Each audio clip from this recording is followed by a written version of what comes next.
Okay, well, good evening, everybody, and once again, my apologies. I'm going to talk about cricket and philately, and as this introduction here shows, I've done it a bit, trying to be a bit difficult. Since the 70s, amongst many other commemorative stamps, there's masses of commemorative stamps from many countries, all with cricketers on them. And I've rather eschewed that, and I've gone for early material. The link is cricket, and as we'll see, sometimes the link's a bit tenuous, but every one of my exhibits does have something to do with cricket. And I end up with 1968, when we'll see that was the year when the first commemorative stamps relating to a cricket tour were issued. So let's start with the earliest item I've got, which is an item posted in Brighton. Let's get to my notes, in 1838, and it's a letter from a son to his father, Colonel Higginson, who was living in Worthing at the time. And there's a rather nice, there's a penny post Kemp Town mark you can see there, and on the rear there's a rather nice Brighton hand stamp.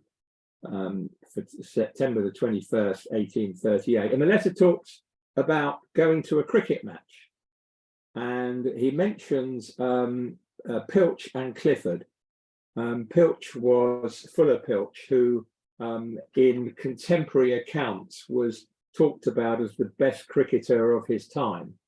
When I gave this presentation to another stamp club, someone said, "Oh, what about Alfred Minn?" Well, you know, who's better? Stokes or Root and so on, but certainly Pilch, and there's a contemporary print of him down there, was one of the best cricketers of his time. At this time, cricket was slowly developing, and as the gentleman says in his letter, it was between 9 gentlemen of Sussex and Pilch and Clifford against the other players of Sussex. County cricket didn't really get established for another decade or two, but clubs were playing at the time, and the counties started to play matches against each other. And Pilch played mainly for Kent, and Kent was probably the preeminent county in the 1830s and 40s. But as you can see, because it wasn't well established, people such as Pilch, who was a professional, would play for other teams, and in this case it was clearly some sort of match between Sussex players who were a bit short of the numbers, so they roped in Pilch and Clifford from Kent. But that's the earliest item I've got, and a rather rare example of talking about cricket in the 1830s. The next item is it's very unusual. It's a very tenuous link to cricket. It's addressed to someone called the Right Honourable Lord Sussex Lennox. Well, who was he? He was one of 14 children, 14, of the Duke of Devonshire. And the Duke himself was quite a well-known cricketer, and indeed was one of the founding members of Lord's Cricket Club. And for those of you who know your history about the Napoleonic Wars, it was the famous ball of the Duchess of Devonshire, which was interrupted by news of Napoleon's invasion in 1815. But back to the son, he was the 10th of 14 children, and he played one first-class match for the MCC when he got 3 runs. So I have a suspicion that he only played for the MCC because his dad was a founder member and a duke and so on. So that's the cricket connection, and I confess it's tenuous, but this is an interesting item. I was researching it not long ago for this presentation. It's a recent purchase. And you can see on the front there's a paid hand stamp at London. The letter inside is marked House of Commons, but it wasn't free post for 2 reasons. One, after the postal reforms of 1840, free post from the House of Commons had to be on official paper, but also, of course, it was going abroad. So you can see there's the London paid hand stamp of the 17th of April 1844. This PD, I think, is a French mark, notifying that it had been paid, and the French accepted it as paid. And when it got to France, it was readdressed. Obviously, his lordship had left where he was staying and it went back to London, addressed to the Crockford Club, which was a somewhat racy institution at the time, known for gambling and other things. But the interesting thing is this hand stamp here. Now, I'm not an expert in French hand stamps, and when I first looked at it, I thought, well, it's spelled Paris wrongly. It's P-A-I-R-S. But then I researched further, and this word here is actually chambre, and it's chambre des pairs. And I hadn't realized, but for a period of about 34 years after Napoleon was first overthrown in 1814, there was a French House of Lords. And this was obviously sent from the post office in the House of Lords in France. The item was initially addressed to a street in Faubourg Saint-Germain, which is a kind of like the Mayfair of Paris, I guess. So my guess is that this lord was staying with one of his French counterparts, went back to England, the letter arrived, and the lord with whom he was staying toddled off to the French House of Law, Chambre des Pairs, and put it into the post there to go back to England. The PD mark here has been crossed out because it was being redirected. And there's a 5 there, which I'm guessing was the surcharge for redirecting it. And down here on the bottom right, there's a very faint Boulogne transit hand stamp. Both the French House of Lords hand stamp and the Boulogne one are the 19th of April. So I'm guessing the Boulogne hand stamp was applied on the way back to London. So somewhat tenuous link to cricket, but I think a rather interesting item. The next item is a little bit later now. Now we're into the 1860s. And this was sent in Ceylon. And it's a Ceylon pre-printed postcard with the value overprinted, sent from Colombo to an address on, believe it or not, Slave Island. And my research indicates that in Colombo today, now of course Sri Lanka, not Ceylon, people still talk about Slave Island. It's no longer an island with infill and bridges. It's closely linked to the mainland. But here on the back, it says the cricket club meeting takes place on Monday next, sent out by someone who was the secretary. And here's a map of Colombo, and you can see Slave Island here. But as I say now, with infill and so on, it's just a part of Colombo. So a rather interesting early item regarding a cricket club meeting. The next item, similar. This is a postcard. There's the front of it, the copy of the front of it, sent to someone in Woking, and saying that there's a meeting of the Vale of Aylesbury Cricket Club. Now, this item's quite interesting because the date is the 23rd of December, 1890. And it's one of those pre-printed cards with spaces for various information to be filled in. And it says that the committee will be held on Thursday. Well, the 23rd of December, 1890 was 2 days before Christmas Day. And the 23rd of December was in fact a Tuesday. So the committee was presumably meeting on Christmas Day. And there's obviously some arguments, as discussed, turkey and plum pudding, as the arguments might get heated, perhaps you better bring your own knife and fork for self-defense.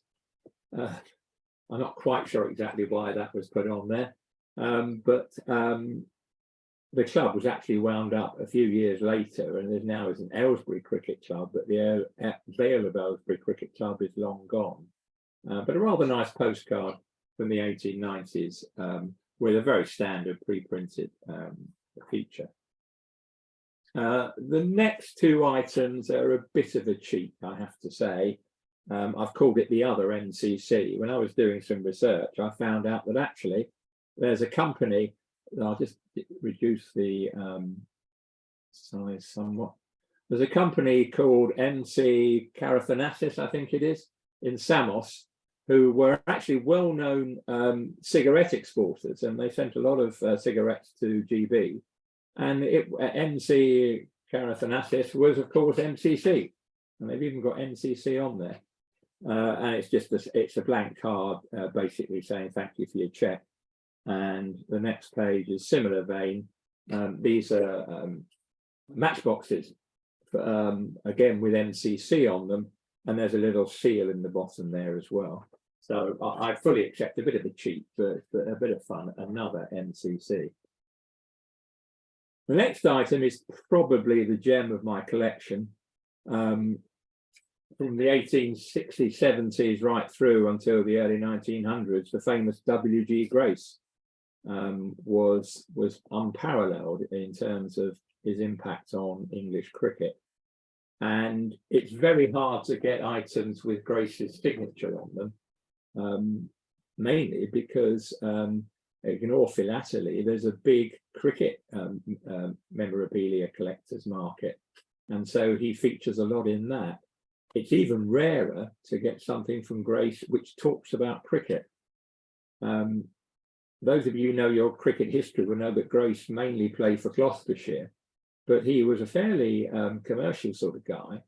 And in the early 1900s, he was invited to help set up the London County Cricket Club. County cricket by this time was well developed, and some backers wanted to create another club in London at Crystal Palace. Obviously, Surrey and Middlesex were already well established at the Oval and Lord's respectively. And it didn't really last, but and by this time Grace was getting into the twilight of his career. He played very few matches after about 1904-05, but he's basically writing to someone called Ian Campbell, who had a modest first-class career. He did play a few times for the London County team, and he's telling Campbell that someone called Wade, there are several people called Wade to whom that might refer, but obviously he's playing in a match on Saturday, and Grace is writing to his friend Campbell to tell him that. It's a very hard item to find with his signature on it relating to cricket. So a little bit more about Grace. Here is a contemporary postcard. It's unstamped, so it must have been sent within an envelope. And it shows a rather thinner Grace than probably was justified at the time in a forward defensive stroke. And I'm guessing from the pavilion behind him that is supposedly at Lord's. It looks a bit like the Lord's Pavilion before it was updated. He's a strange character, Grace. He often wanted to do what he wanted to do, and there's many anecdotes about him. One is that in 1898, when he was really playing his last full season as a great, he was already 50 at this time. He was batting for Gloucestershire, and they were going along nicely, and he was on his way to a century, and he declared the inning closed. And no one could quite understand why, because it didn't seem the right thing to do at the time. And someone in the team asked him, "Doctor, why did you declare?" And Grace said, "Well, I was on 93, and that's the only score I haven't been out on between 0 and 100. So I wanted to I wanted to retire at 93. So as you can see, someone who kind of had his own way of doing things. And this next item, another one signed by the great man. It's actually taken out of a book, and it describes something which I didn't know: Grace playing half cock. And when I looked it up, it's apparently a term which means you're defensively prepared to receive a ball which isn't a Yorker, but is a fairly full delivery. As we'll see later, in photographs at the time, they couldn't do action photographs, so you get these really very unnatural poses in photograph. But this one has got the great man's signature on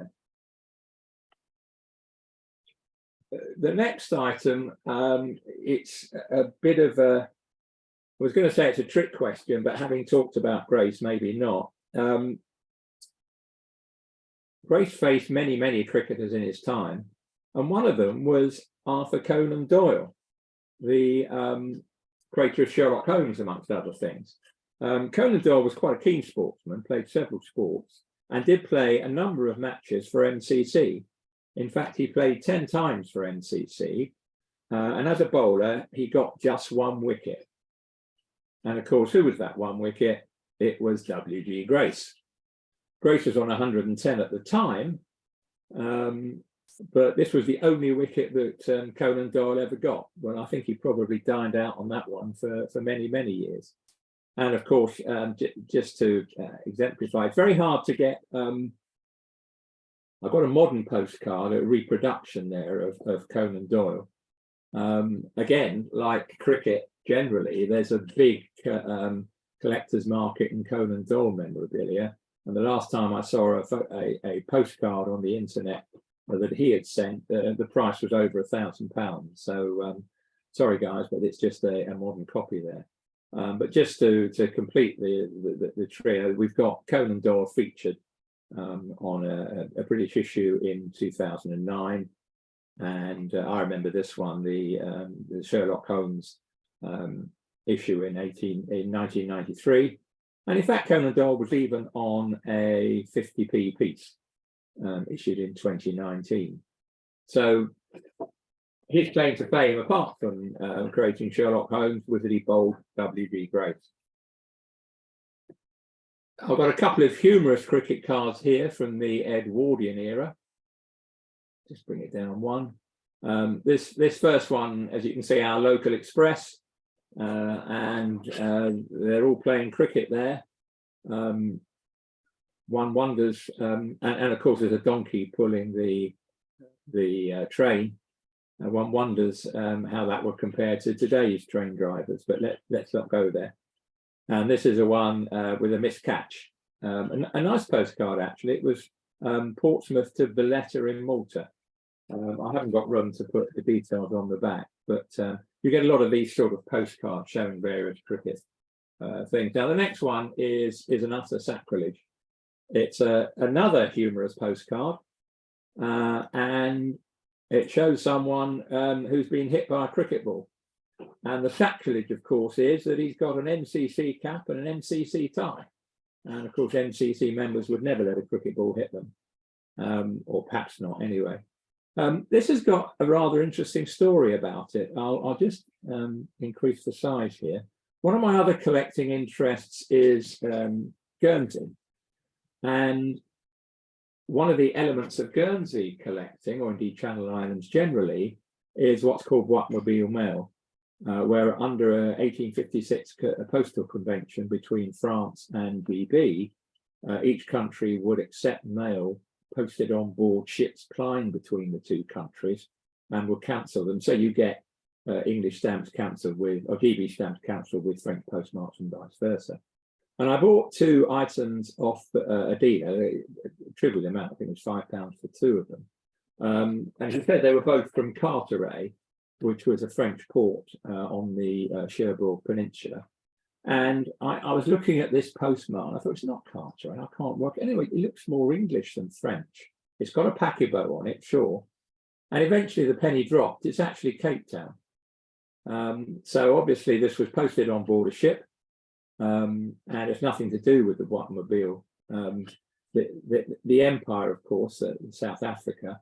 But there was another, I think it was 1894, a UPU convention that said that mail on board ships could be posted at any port of a UPU signatory, as long as the stamps on that mail were from the same country where the ship was registered. So this item is perfectly valid, even though it's got a South African cancellation on Edwardian stamps. And because the international postcard rate at the time was a penny, the right amount had been paid. But a rather jolly little postcard about cricket. This next one shows the limits of Edwardian photography. It's a postcard showing various batting and bowling and catching positions, and you can see that they all look remarkably unnatural because they couldn't do freeze frames or anything like that. So every single one of those postcards would be posed, and I've hardly ever seen any of those poses on a cricket pitch. So I just thought it was a bit of fun, the different poses on there. Stamp on the front, that was permitted. and a London machine cancellation 1907 on the rear. And obviously they had to cancel the stamps separately on the front. Another one of those postcards, sorry, beg your pardon, I've got the note wrong. This next one is a postcard. You can't, I'm sorry, the photocopy hasn't come through very well, but it's basically saying that we're going to have the annual general meeting of the cricket club. And it was sent to someone in Lindley in South Africa. In those days, South Africa didn't exist. It was various colonies. And this was an Orange River colony. We'd taken over the Orange Free State a decade or so earlier. And it's overprinted. This one is an international card with all the information on it, but obviously it was overprinted for local use. They must have run out of local cards. And it basically talks about the cricket club having its meeting. So I've got a number of these where, because they're quite hard to find generally, where you talk about cricket club meetings, or in one or two cases other meetings, that's a cricket club. The next item is another of those posed items. It's a picture of, I think it's Haig, his name is, one of the Yorkshire cricketers. And it was sent from Scarborough in September 1908. And those of you who are cricket fans know that the Scarborough Festival, which comes towards the end of the season in September, is a very well-known cricket festival. And obviously postcards like this were produced to be sold to those attending the festival. The message on the card is nothing to do with cricket. So I suspect that with the holidaymaker who had come to Scarborough for the day, it's not the weekend. I looked up the date. It's actually a Thursday, I think. And also the sender had forgotten to put a stamp on it. So it's been surcharged. A penny there, you can see 693 is the number allocated to the Scarborough Post Office. And it doesn't have any postage due stamps on it, so whether it was accepted or not, I'm not quite sure. But a nice little example of a relatively well-known cricket festival, the Scarborough Cricket Festival. I'll now switch to the other sheets. This next item, again, I'll just reduce it a bit. This is a couple of postcards of one of the most famous cricketers, almost forgotten nowadays, Frank Woolley. Here's Frank Woolley with a team photo of the Kent team in 1906. And here's a posed photo, 1909, sent from Canterbury in Kent. I suppose the interesting thing about this is, in those days, very much gentlemen and players. So these guys in the top row and the bottom row, none of them have initials in front of their names, which means they were professional cricketers. And these guys all have initials in front of their name, and that means they were the gentlemen. I knew of that distinction. I didn't realize they actually wore different clothing. And you can see quite different jackets for the gentlemen as opposed to the players. Woolley was another great batsman. In his career, he hit nearly 59,000 runs. He was playing cricket into his 50s. And he also took over 2,000 wickets. And as a slip catcher, he caught over 1,000 catches. And no one's ever caught that many catches before or since. So quite a famous cricketer, Mr. Woolley.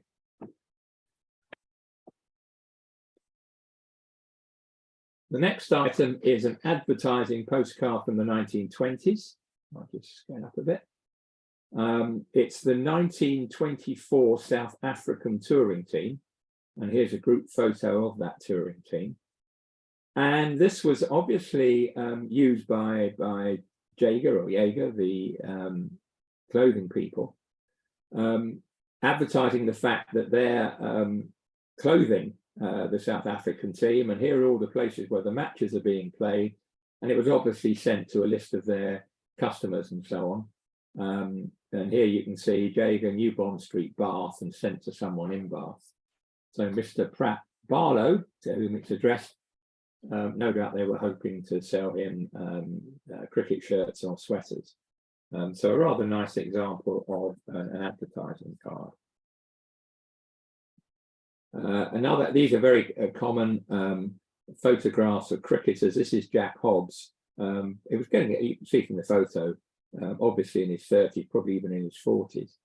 And a nice card this, and I try to only get these if they've got something about cricket. I don't always succeed, but he's talking about just coming from the Oval. Saw the great Jack Hobbs making 19 only. And it was sent from London in 1925 to someone in Glamorgan. So a nice example of a card with a cricketer on it, but for me, more importantly, it was talking about cricket. This next card is something which I think English cricket fans are only too familiar with. It's a card which has this time the Australian cricket team of 1930, and it was sent. It's Lord's 27/6/30. When I looked it up, that was the first day of I think it was the first Test match against the Australians that year. And England probably thought they were doing pretty well. They finished the day on 405 for 9, which is a pretty good score. Unfortunately, there was a certain Don Bradman in the Australian team. He's on his first tour. He scored 254, and Australia actually easily surpassed the English total. Went on to declare at 729 for 6. And although we scored something in the second innings, Australia actually won the match quite easily. Just to give you some idea of Bradman's cricket prowess, he finished the series with an average of 139, and that average was more than twice that of Herbert Sutcliffe, who was the England top scorer. And in that match, you have two great opposite ends of their careers. Here are a couple of contemporary cigarette cards. This is Bradman, and this is Jack Hobbs, who we saw a photo of earlier. This series was, in fact, Hobbs' last international series. He never played for England again. He was basically retired. And it was the first time Bradman played. He played through until 1948. And of course, the famous innings at the Oval, when he had to score 4 to get a lifetime Test cricket average of 100, and he was bowled out for 0. This is an interesting item. This is crash mail, and as a result of that, rather difficult to find. It was sent from a company in Peking Road, Kowloon, which is one of those of you who know Hong Kong. It's one of the main roads parallel to Nathan Road in Kowloon, and this was a sports store. It's got a nice picture of a cricket bat on it. And it was sent to London. It was actually sent to a firm called Jacks of London, which still exists today. They're sporting goods manufacturers. I don't think they actually make cricket bats, but they claim to have invented one or two sports, and particularly croquet. And that you can still buy their equipment today. It's got an airmail etiquette attached, and this was the 1930s. Airmail routes were being opened up across the empire, quite often by flying boats, because there weren't many airports that could take these planes at the time. And so basically up until the time of the First World War, there are a number of routes were operated by flying boats. The item was sent by air, carried by Imperial Airways, the forerunner of BOAC, one of the components of British Airways. And it was linked up with planes flying down through India to Australia.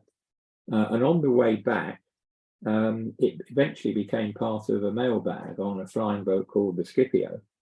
And this took off from Alexandria in Egypt, heading for Brindisi, port on the heel of Italy, I suppose you call it. But these planes didn't have long range, so they had to keep stopping to refuel. And this plane was landing at a port in Crete and developed engine trouble as it was landing and actually crashed. But the mailbags were salvaged, and although it's damaged by seawater, it's still a perfectly feasible item, and it was sent on to Jackson Co. You can see on the rear here, 13th of August 36, the cancellation. It was posted in Victoria, and there's the other cancellation on the stamp there. And here's a contemporary photograph of that flying boat, obviously taken before it crashed. I've got one war item. It's an interesting item, actually. It's a prisoner of war postcard sent by Lieutenant Young, who had a minor cricket career, and it was sent to a gentleman who was basically the editor of a magazine called The Cricketer. And the message basically says, "Thank you very much for sending me copies of the magazine. And we started playing cricket here at Off-Flag 5B. Started off with tennis balls, but now we've actually got some proper cricket kit." So obviously Lieutenant Young was organised to get cricket going within the prisoner of war camp. And it's been passed by a censor here with a typical British censor hand stamp. And a free post, because prisoner of war post was carried free at the time. Before I show the next item, a question: which was the first country to show a cricketer on a stamp? Not a named cricketer, just a generic cricketer. And if you think about that question, you think about GB, or you think about Australia, or perhaps even the West Indies. The answer, which surprised me when I was researching this, is the Cape Verde Islands. There's the Cape Verde Islands. They're off to the west of the North African coast. And there we are. There's a cricketer on a Cape Verde stamp. I'd be very surprised if there'd ever been a cricket match in Cape Verde. So how on earth did a cricketer appear on a Cape Verde stamp? Well, at the time, there were several Portuguese colonies. And obviously the colonies decided to issue stamps with a sporting motif. And in fact, I found out there were 7 colonies, and they each issued 6 stamps. They're all exactly the same design, this diamond formation and so on. And presumably the Portuguese colonial authorities thought, well, we can't all have the same design, because these were aimed at philatelists more than anything else. So on the 42 stamps, 6 7s 42, there were actually 38 different sports depicted, including big game hunting and fishing. But obviously, scraping the barrel, they decided to put cricket on. Now we're in the 1960s, but still, I would say a very unnatural pose for a cricketer. The first real cricketer on a stamp was the great Garfield Sobers. Barbados became independent in 1966, and they issued some stamps to celebrate the independence. And the 35-cent stamp showed the great Gary Sobers. And I've also got a stamp on a postcard signed by Sobers. It's not addressed, so this is obviously something philatelic, but then there's lots of these about. But this was the first stamp ever to depict a real cricketer. We come to the last couple of exhibits, and I'm going to have to just bear with me a second while I... This is the first ever stamps to commemorate a cricket tour, and this is a cricket tour of the West Indies. There were 4 islands in the Indies, in the West Indies, hosting test matches, and 2 of them, Guyana and Jamaica, issued the same commemorative sheet, and we'll see that sheet in a minute. You can see here is a commemorative cover signed by all the England players. Obviously, philatelic. It's going to, by the look of it, is a stamp dealer in Worthing. In those days, I mean, nowadays, you know, a test series can be 2 matches, which seems a bit of a ridiculous thing to me. This party left Heathrow on December the 27th, 1967, and didn't get back till the 5th of April, 1968. So they were away for 3 months. They played 16 matches. So there were 5 test matches, but between them, they played lots of other matches. And I think this was a series, those of you who have long memories, where Fred Titmuss lost a couple of toes on a boating accident, obviously at a time between the test matches. But a rather nice commemorative cover for that first ever issue commemorating a test tour. Nowadays, these sort of covers are kind of to a penny. And the last item, I'll just go back again. Here is that commemorative sheet I mentioned. If you remember the previous item, these are Guyana stamps, but Jamaica issued exactly the same stamps. St. Lucia didn't actually have a test match, but there was a match played on the island. And this was issued later in the tour. And at this time, St. Lucia was something called associated statehood, a bit similar to the Channel Islands, you know, self-governing, but GB or UK looked after foreign and defence policy. That's why the Premier modestly decided that his own portrait would feature on the stamp. But another example of the commemorative stamps for that, the first ever time it had been commemorated, a cricket tour. So, ladies and gentlemen, that's the end of the presentation. I'll happily take questions, comments, anything anyone has to say about it. I'll leave the screen share up until and unless you tell me to stop sharing, in case someone wants to refer back to one of the items I've shown. Thank you, Julian, for that. That really was quite interesting, and perhaps we could show our appreciation in the usual manner. You've got to unmute to hear it. You can see people sort of holding their hands. Yeah, I can, yeah. Before we open it up to questions, because I found that quite fascinating. I particularly like the humorous cards. I like the thought of the MCC gentleman getting hit by a cricket ball. Yeah. As a member of the club, I think that's utterly appalling, I have to say. Yeah. Is that considered a national disgrace, is it? Well, absolutely. A dreadful disgrace. Yes, I rather like that. And I rather like the bit on the prisoner of war card. Yeah, that was a rather sad little thing, wasn't it? But very interesting.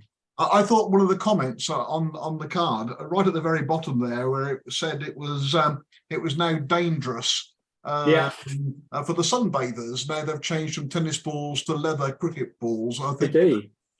That conjures up an interesting concept in a prisoner of war camp. But there and the interesting thing, Barry, was that it's the only thing on the card that's been censored. And I think the Germans censored it because they didn't want the British to know how many prisoners were at each prisoner of war camp. Yes, indeed.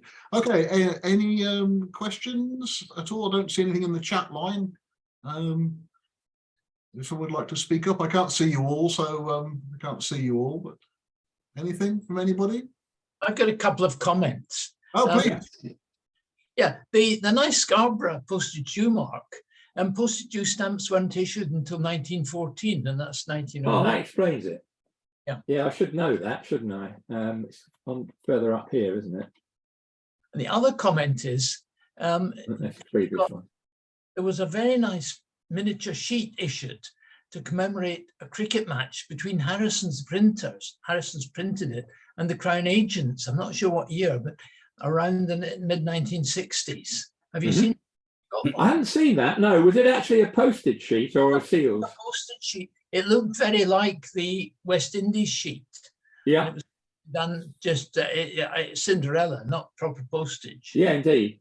Can you give me the names again? I'd like to look into that.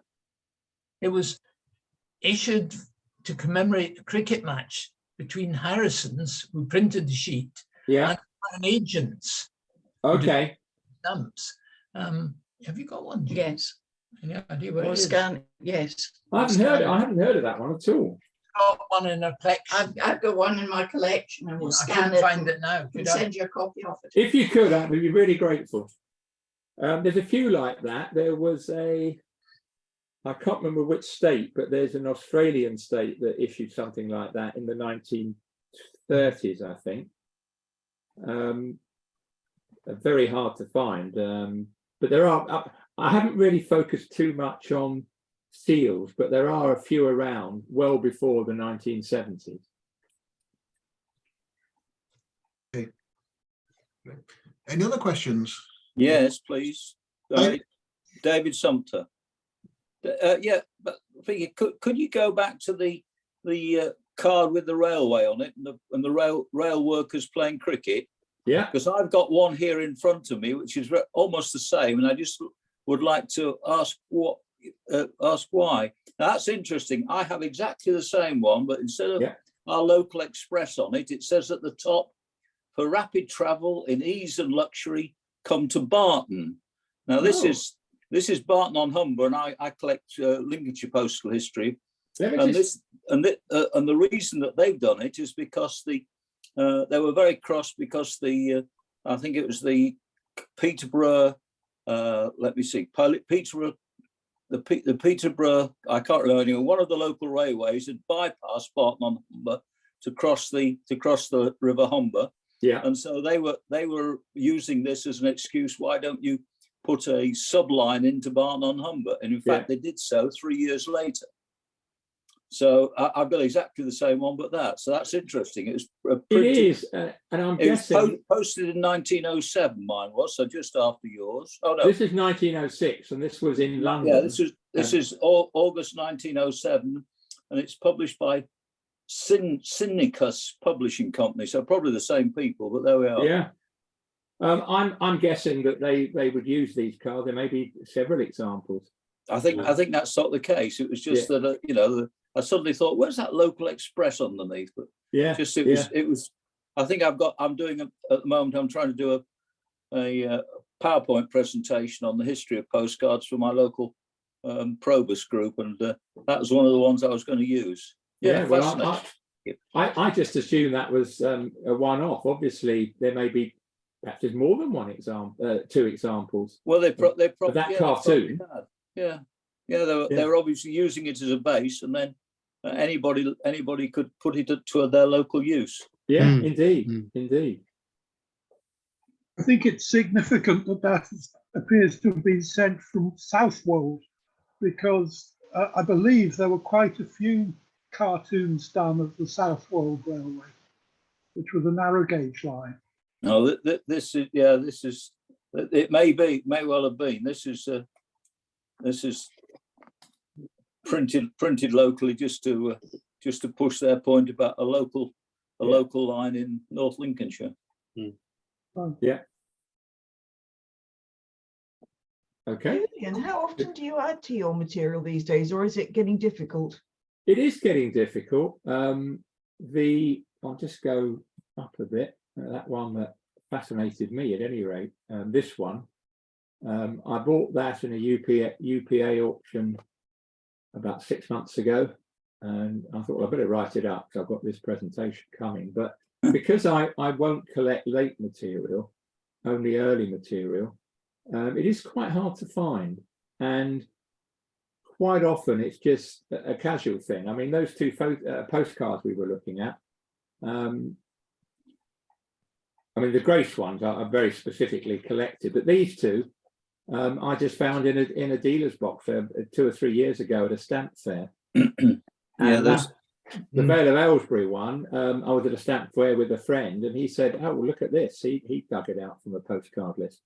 There are one or two. There's a cricket memorabilia guy who mainly does books and photographs and so on, but he does do postcards, and I've got 1 or 2 items from him. Yeah, there's some lovely ones. I've got 50 or 60 of early postcards. There's one group called Reality Cricket, which is Raphael Tuck cards, Yeah. all on cricket. There's another lot here from the ones issued, of the children without first ball and Yeah, I've got one or two of those. and the girl playing and that sort of thing. Yeah, I've got a few of those, but one or two dubious ones from 1905 showing people playing of different colour, and it was a reference to that, I'm afraid. And several with mixed up summer sports where they're mixing cricket with football and playing cricket. He's holding a hockey stick instead of a cricket bat, and the football is a ball. That sort of thing. So I've got quite a few of those here as well. I've got a few of those, but I don't know about you. I found it quite hard to get them postally used.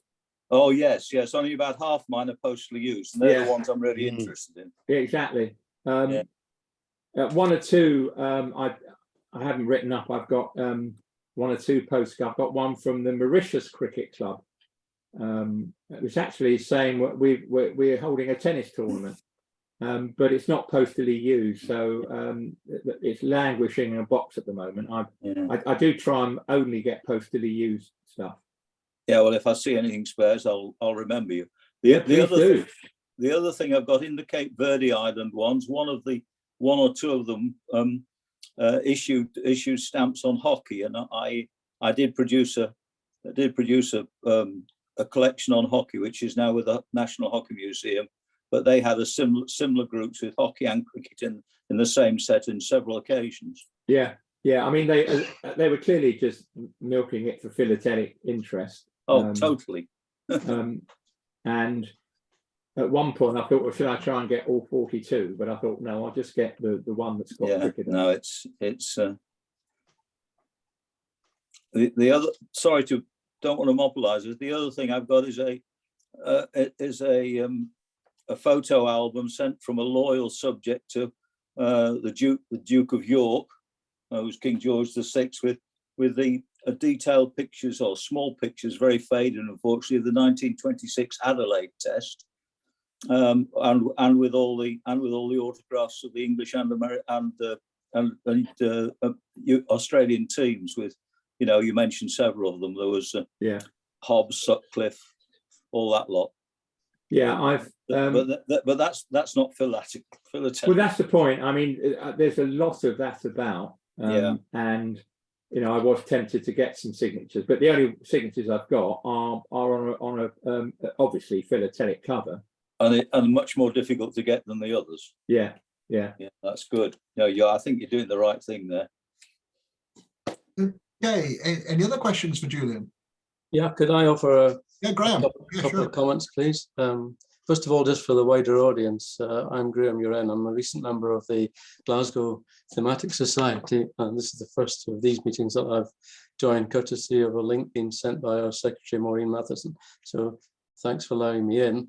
Julian, I'm extremely interested. I particularly wanted to hear you today because on and off, I've been a cricket collector in the past. And now you've detected a Scottish accent of a sort, you probably wonder how the heck that came about. But my father had a very strong cricket pedigree from his place of birth in Devon. And as a result of that, I inherited quite a lot of interesting material from him. I was particularly interested in your comments about Arthur Conan Doyle and playing against Grace and the London County Cricket Club and so on, because the last thing I did seriously was to put together a collection on Scottish cricket. Scottish cricket and Scottish literary personalities. And one of that features Arthur Conan Doyle, of course, who was born in and educated in Edinburgh. And I do actually have a copy of a picture of that match in which London County played MCC with fantastic, the two of them concerned. I forget where I got it. It's just a photocopy. I have that one as well. And the other thing that might interest you is that the London County Cricket Club interested me because you mentioned the fact that Surrey and Middlesex already existed. One of my interests is with a Scottish connection is in the Walker brothers, who were instrumental in setting up Middlesex. and actually all 7 of whom appeared in English teams from one time or another. So in some ways they rivaled the Grace family, if by volume, if not by quality. And the reason I'm interested in it is because that family was at one time the managers of the cotton mills at New Lanark after Robert Owen left to go to America, which is a story that some of you may be familiar with or some of you may not. And the World Heritage Site of New Lanark is right on my doorstep up here. So I found the cricket connection to New Lanark quite by accident and have been quite interested in it ever since. But the rivalry that I think was introduced between the Walker family and the Grace family was quite interesting. I do have one picture of Vile Edward Walker, the most prominent of the Walker brothers, in the same England team as Grace. Grace is on the left of centre and Vile Edward Walker is on the right of centre. Right.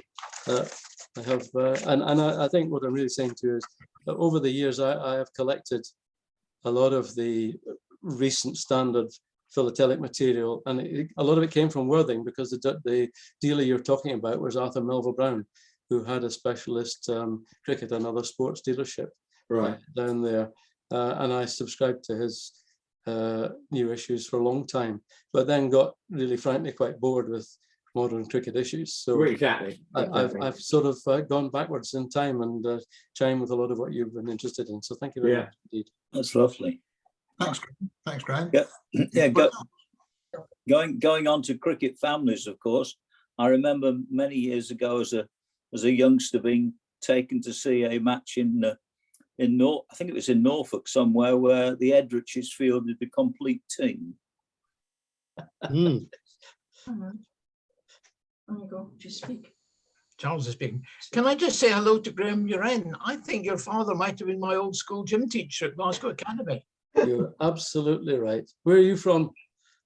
We live in the Cotswolds now. I visited the Glasgow Thematic Society in 1962. Oh my goodness. And we've lived ever since, but we live in Tetbury. But look, interesting, if you live in the Cotswolds, my father's predecessor was Jack Coleman Smith, who retired to the Cotswolds.